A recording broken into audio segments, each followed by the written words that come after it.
There's never a dull day in Africa.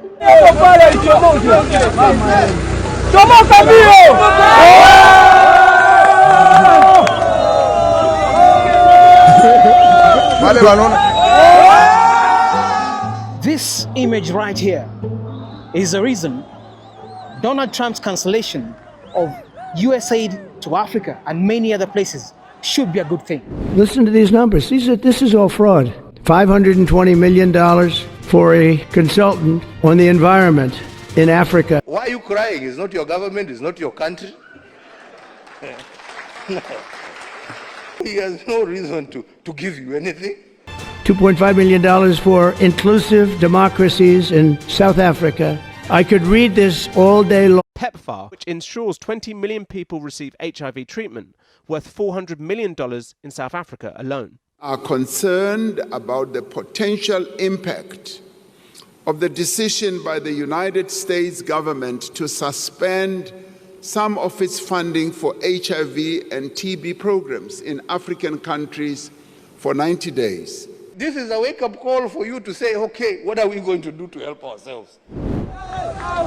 These brothers are rescuing the rest from a collapsed mine in Congo, DRC. Congo, DRC.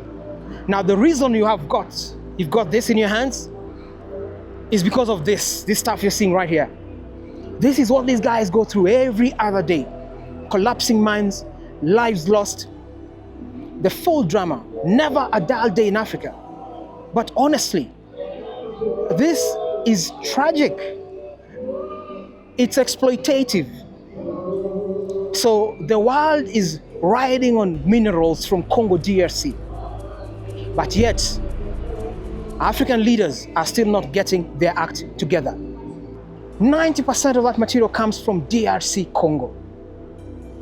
So that tells you that Congo and the vast majority of Africa is actually rich, well gifted, well endowed. We've got minerals in the soil. We've got young Africans who are working men, who are kicking, jamming, going at any length to make their life bearable to earn an income. But half the time, they are let down by African leaders. It is time for us to use our resources for the right things. We are the ones who are using them for the wrong thing. We don't need the aid from the Western capitals.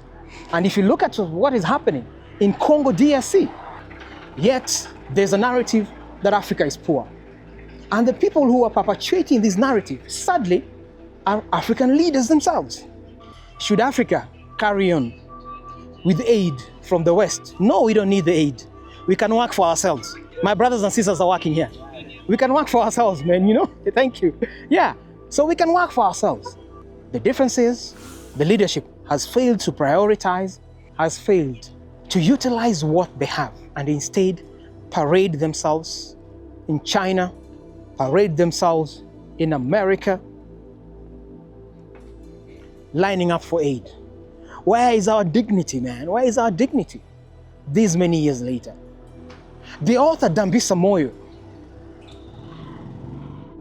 has said, and I totally agree, that aid is essentially dead aid to Africa.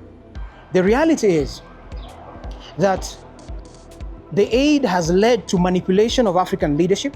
The aid has come with conditionalities, and certainly the US aid that has been coming to Africa has been helpful. No doubt about that, it has been helpful. But the question is this: is there the possibility that US aid engages in a different agenda other than just funding for malaria, for TB, for HIV? Because if you listen to what President Donald Trump is talking about, America's aid from the American people to the world seems to be used for a different agenda other than just development, as they call it. I guess they were trying to get somebody else elected. It is America also ensuring that it has a reach, and a destabilizing one at that, in certain cases, of regimes that they don't like across the world. Therefore, it's possible that the USAID has been doing much more than development. To the American people, and especially to the American government, obviously Donald Trump appears like a man who's spilling the secrets It's incompetent and it's of a government really corrupt. that has been in place, manipulating other governments, other regimes across the world to do their own bidding, but certainly to ensure that America's hegemony is maintained across the world. So for Africa, it is a good thing that Africans have got to manage their resources better, do better by their people. And at any rate, if Africa is going to even invite the African diaspora to the continent, the opportunity to build new networks of individuals who are likely to do a better bidding for the continent is actually there. Dr. Umar Johnson speaks about this all the time. And we should identify on the level of our Africanity first. And so we should take advantage and try and work, build networks of those who are likely to engage with Africa, to build business, to build trade, to build wealth for its population. We have long dreamt for the moment of unity with our brothers and sisters of Africa, a division that was secured by those whose success and survival depended on separation of us rather than on the ability for us to act as one common people. That has got to be the mission. The only difference is that because the US aid has been so massive over time, by America certainly pulling out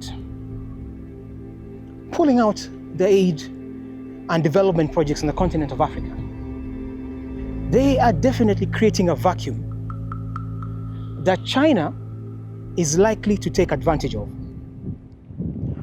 So if there was any time that America should really be minding China's role anywhere in the world, it is now. But it is now demonstrated that the new administration clearly has a mission that it is America first. As we say, make America great again. America first may actually drive America to the abyss. And I'm sure that China must be smiling about this, honestly. China must be smiling about this. But over and above that, Africa, what are we going to smile about? We have seen how, wars have devastated the continent. It continues in Congo DRC. The tricky thing, though, is that where these guys are located, the Goma region, is actually where you find some of the largest deposits of the minerals. And so it has created proxy wars that have involved Rwanda, that have involved Uganda. It's a real challenge. What do you guys make of aid cancellation to Africa? The rallying call to Africans all over is that we have got to push our leadership to do better by us. In June, July last year, if you watch the news coming from Kenya, then you will realize that there was a push by young Kenyans to have the government drop what they believed was a bad bill that was going to overtax their parents, that was going to overtax Kenyans in this very difficult economy, especially post-COVID. A lot of businesses have folded. You walk through town, there's a lot of boarded shops. One of the most biting things is that the collapsing businesses have seen the hammer of the auctioneer. So when you go to the pages of our newspapers,